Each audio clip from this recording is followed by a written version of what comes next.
Selamat malam, Assalamualaikum warahmatullahi wabarakatuh, dan salam sejahtera untuk kita semuanya.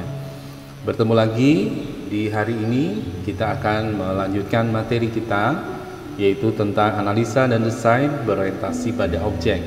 Nah, untuk itu yang belum join ke Siakat, silakan untuk bisa join ke Siakat dan mengikuti live streaming untuk perkuliahan hari ini ya. Saya akan mulai materi hari ini. Kita akan membahas yaitu mengenai komponen diagram. Nah, jadi komponen diagram ini fungsinya adalah nanti untuk menggambarkan bagaimana komponen-komponen di dalam perangkat lunak ya itu akan diimplementasikan ya. Nah, jadi ada dua pokok bahasan dalam komponen diagram ini, yaitu ada komponen dan komponen diagramnya yang menampung semua komponen di dalam sebuah diagram ya. Nah, kalau kita sebut komponen, jadi komponen ini adalah disebutnya sebagai modul fisik ya dari suatu kode program. Artinya ini adalah berupa file ya. Nah, misalnya kalau kita menggunakan bahasa pemrograman C++ ya, maka setiap file yang ekstensinya adalah .cpp ya, ini adalah kode program, dan file yang ekstensinya .h yang disebut dengan header program, ini adalah sebuah library ya. Nah, ini kita sebut sebagai komponen.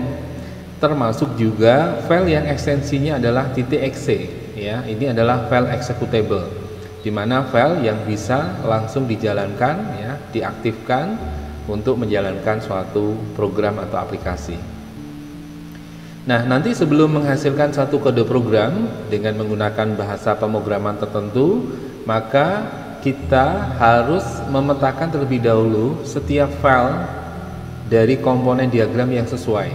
Ya, jadi file yang nanti kita petakan, ya, nama komponen diagram ini adalah bagian akhir dari pemetaan kelas ke komponen. Ya, jadi setiap kelas yang nanti kita buat itu harus ada komponennya.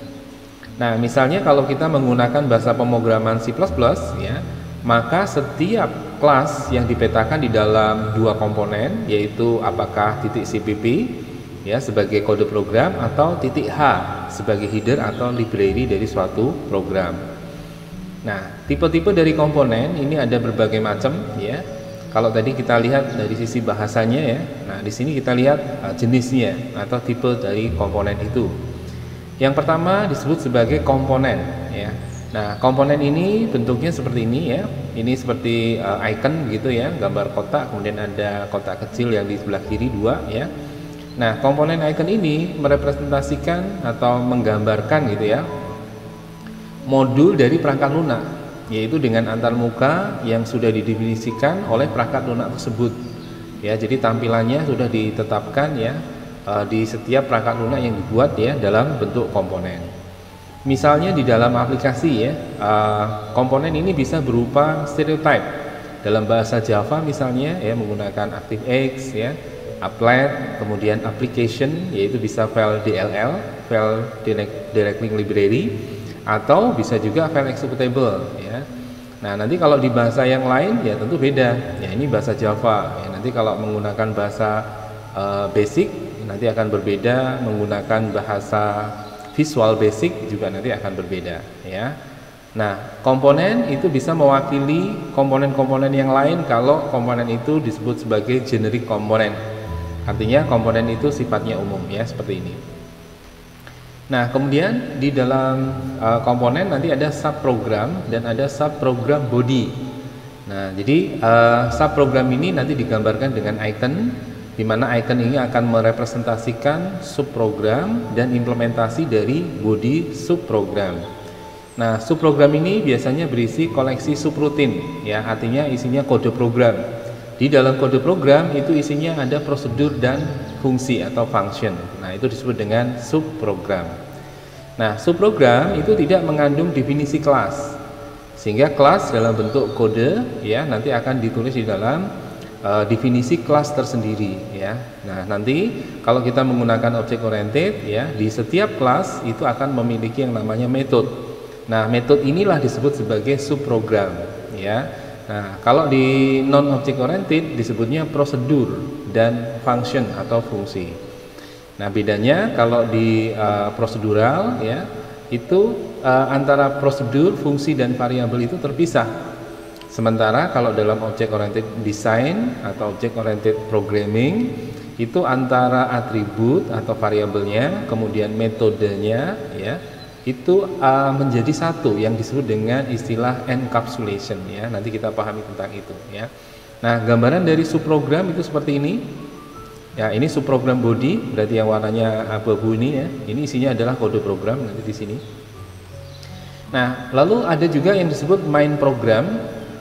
Nah, icon dari main program ini menggambarkan ya program utama. Jadi setiap aplikasi atau program itu pasti punya program utama.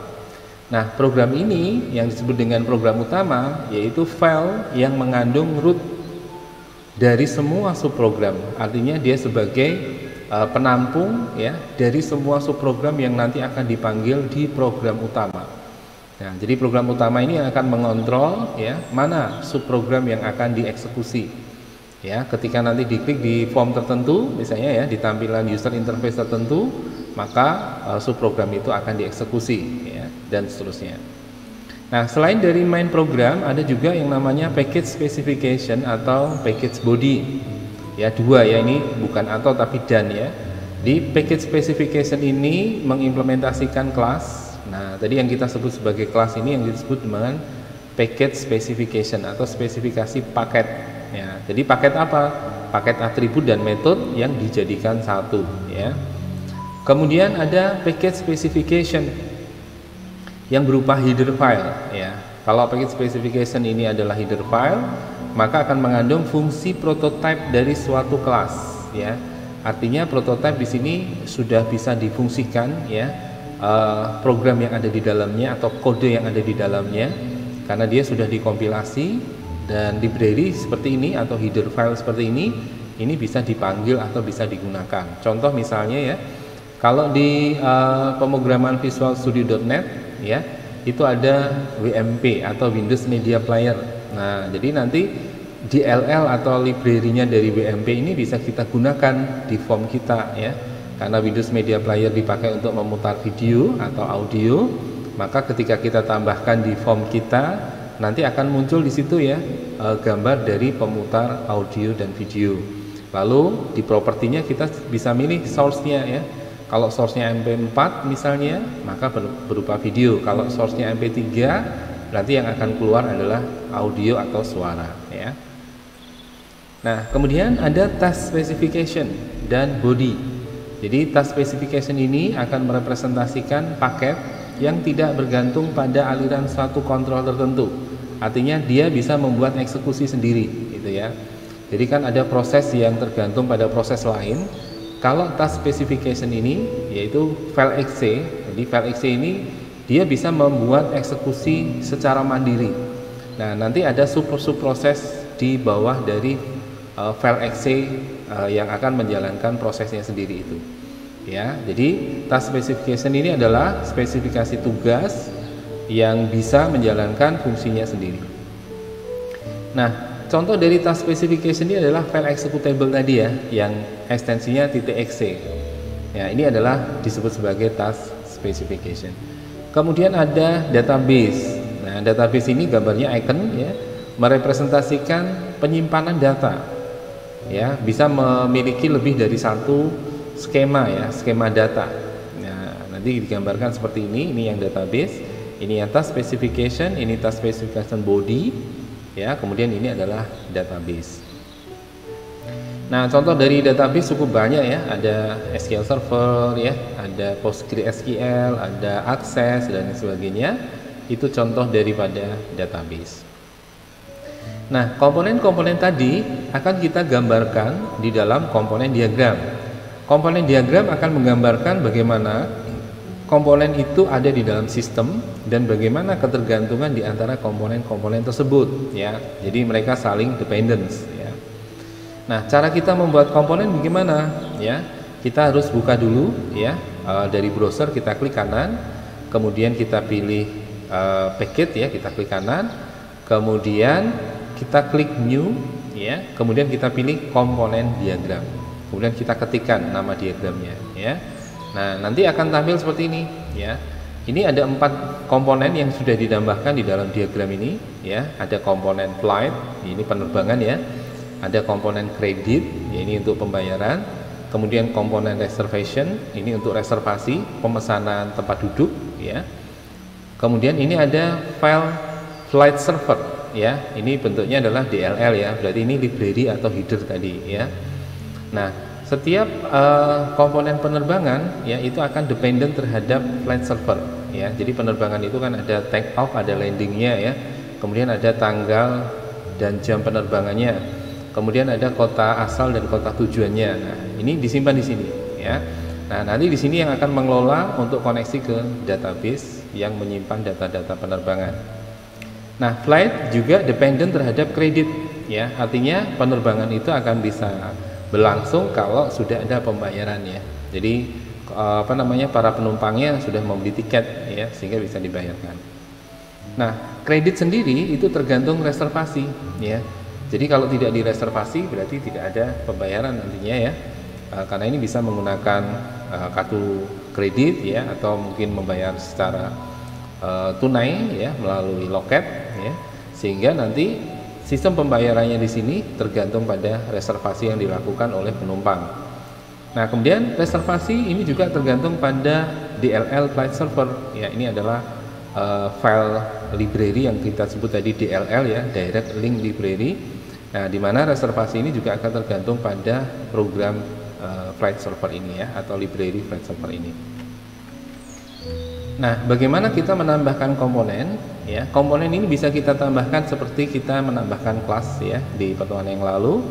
Nah, kemudian kita bisa juga ya ditambahkan di dalam sebuah package ya untuk melakukan pengorganisasian. Jadi dikelompokkan ya. Bisa jadi komponen ini mirip-mirip ya, komponen ini bisa sejenis ya, maka dijadikan satu.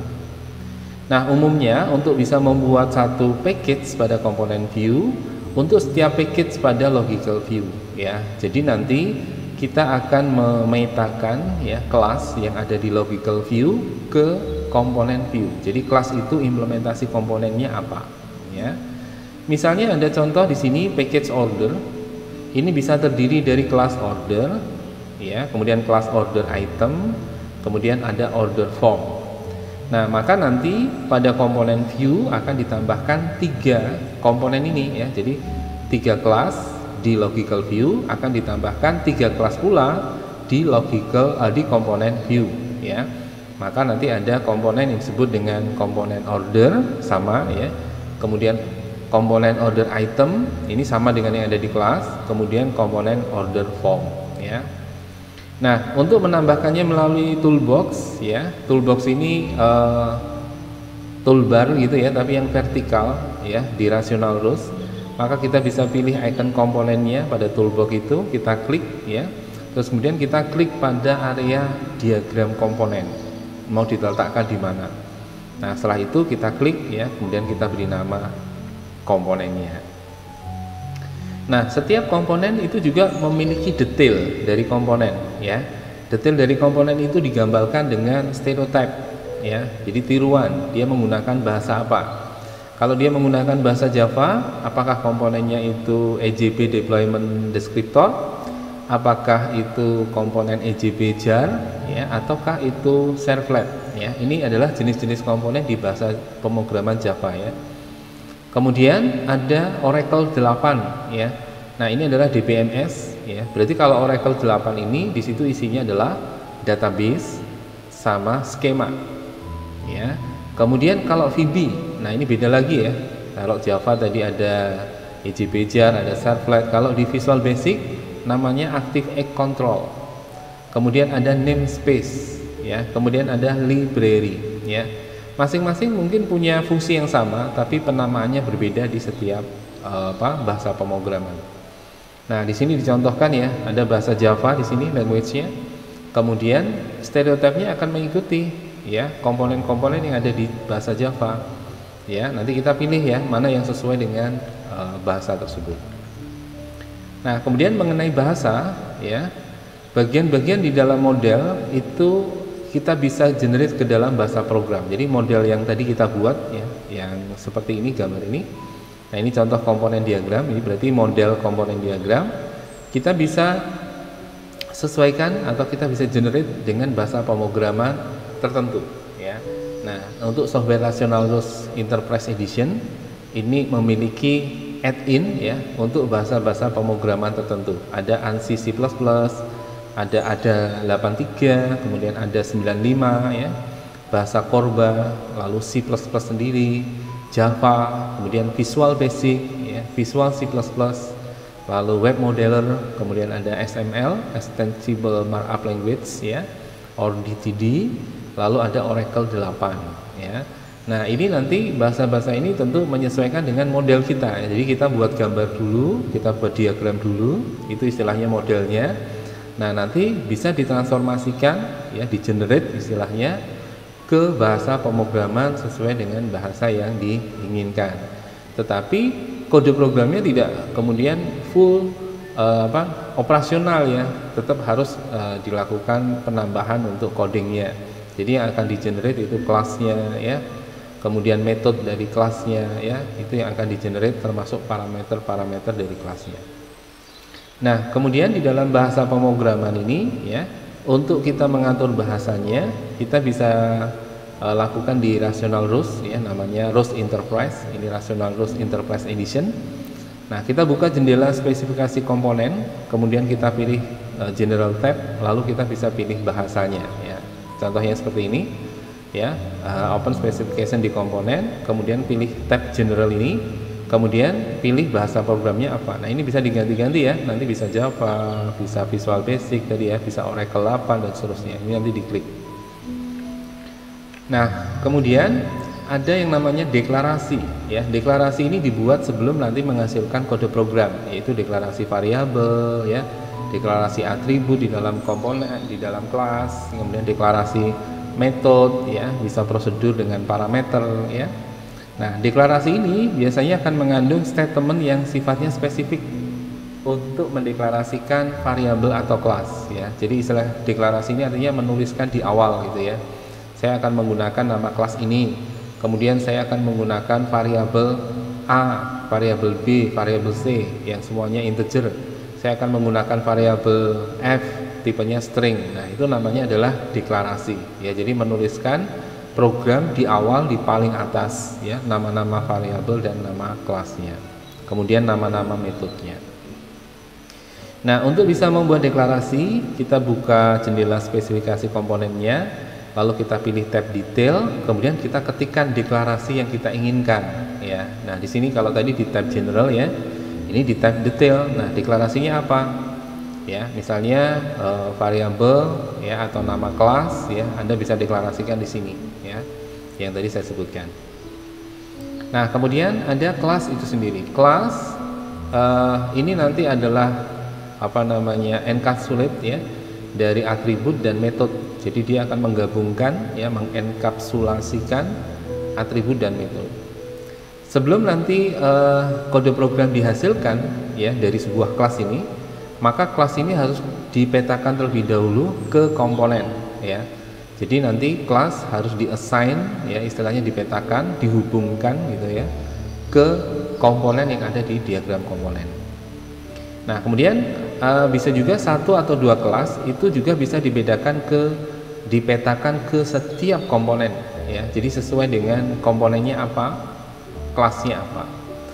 Nah, kemudian nanti setelah kelasnya dipetakan di dalam komponen, nama dari komponen akan ditampilkan setelah nama kelasnya biasanya ya, di bagian logical view. Contohnya seperti ini ya. Ini bagian logical view ya, itu package logical view. Kemudian di sini ada package component view. Nah, logical view itu isinya kelas. Lalu komponen view itu isinya komponen. Ya, ini diberi nama sampel komponen. Tadi gambarnya gini kan. Nah, ini kelas. Nah, kemudian nanti kelas-kelas yang ada di logical view itu akan di-assign ya ke komponen-komponen yang ada di komponen view. Jadi misalnya di sini nama kelasnya sampel class berada di logical view, akan di-assign ke sampel komponen yang ada di komponen view. Nah, nanti akan muncul di sini. Oh, kelas sampel class ini akan nanti menjadi sebuah komponen disebut dengan sampel komponen. Jadi kelas ini akan menjadi sampel komponen. Ini kalau sudah dipetakan ya, sudah di-assign ya. Nah, kemudian bagaimana cara memetakannya atau cara meng-assignkan kelas komponen ini? Kita buka dulu jendela spesifikasi standar komponennya ya di sini. Kemudian kita pilih tab Realize ya. Lalu kita bisa klik kanan dari kelasnya untuk kita petakan. Kemudian nanti akan muncul perintah assign ya. Nah, mau di-assign kemana? Ya, ini contoh ya. Ini ada business worker ya. Kemudian ada aktor, ada class make reservation ya.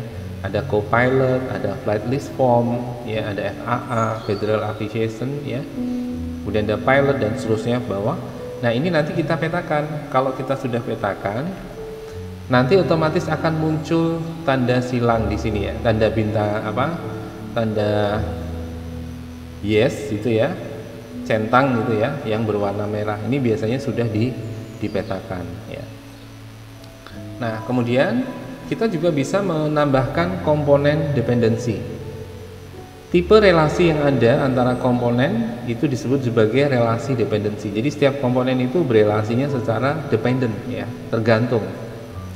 Nah, nanti kita bisa gambarkan seperti ini ya, dependensi dari komponen A ke komponen B dengan gambar anak panah yang terputus seperti ini. Ini artinya komponen A tergantung atau dependent terhadap komponen B.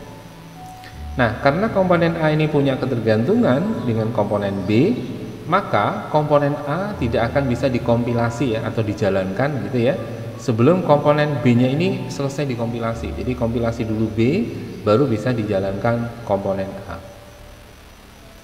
Nah, kemudian cara kita menambahkan dependensi bagaimana? Tadi kan kita menghubungkan ya antara komponen A dan B, ini ada dependensinya. Cara menghubungkannya adalah kita bisa menggunakan dua cara, yaitu melalui toolbox atau melalui menu. Kalau melalui toolbox, yaitu di toolbar yang vertikal ya, kita pilih dulu icon dependency ya, ada gambar di situ ya, anak panah terputus. Kemudian kita drag ya dari satu komponen ke komponen yang lain. Misalnya tadi dari komponen A ke komponen B. Taruh aja ya, menempel ke komponennya, kemudian diklik ya, di drag menuju ke komponen yang lain. Nah, selain dari toolbox, kita juga bisa menggunakan menu ya. Caranya pilih menu tool, kemudian pilih create, lalu pilih dependency. Kemudian setelah itu kita bisa langsung melakukan drag persis seperti yang tadi di toolbox. Kalau di toolbox harus diklik, kalau dari menu tinggal dipilih menu tool, create dependency, otomatis langsung bisa di drag ya. Nah, itulah cara kita ya menggambarkan komponen ya dan komponen diagram, sehingga nanti bisa kita simpulkan di sini ya bahwa setiap kelas yang kita buat di dalam model sistem itu akan dipetakan ke komponen diagram. Cara memetakannya tadi berikan contoh ya dari kelas ke komponen, tapi sebenarnya bisa juga dibalik ya. Kita bisa memetakan dari komponen, kita pilih kelasnya. Jadi di komponennya kita klik kanan, kemudian kita pilih realize, kita pilih kelas ya. Kemudian nanti di situ akan muncul nama-nama kelasnya, kemudian diklik kanan assign. Otomatis nanti akan dipetakan ya. Baik, mungkin ada pertanyaan ya terkait dengan diagram komponen ini ya, untuk menggambarkan bagaimana kelas ya menjadi sebuah komponen dalam perangkat lunak. Jadi kelas yang kita desain, yang kita buat modelnya, nanti ketika menjadi bahasa program, dipilih bahasa programnya apa, dia akan menjadi komponen apa. Apakah itu file exe, apakah itu file library atau DLL, ataukah dia file kode sumber atau source code-nya, atau dia file apa. Nah, karena apa? Karena nanti menyesuaikan dengan bahasa pemrogramannya ya. Jadi setiap bahasa pemrograman ini nanti akan berbeda-beda. Oke, mungkin silahkan jika ada pertanyaan Anda boleh tuliskan di live chat.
Baik, saya akan akhiri materi pada hari ini.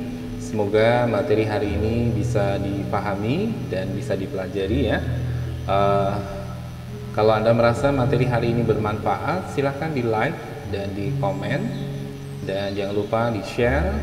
Kemudian untuk yang belum subscribe, silahkan untuk subscribe terlebih dahulu dan tekan tombol loncengnya untuk mendapatkan notifikasi apabila ada kuliah analisa dan desain orientasi objek. Terima kasih atas perhatiannya. Selamat malam. Wassalamualaikum warahmatullahi wabarakatuh.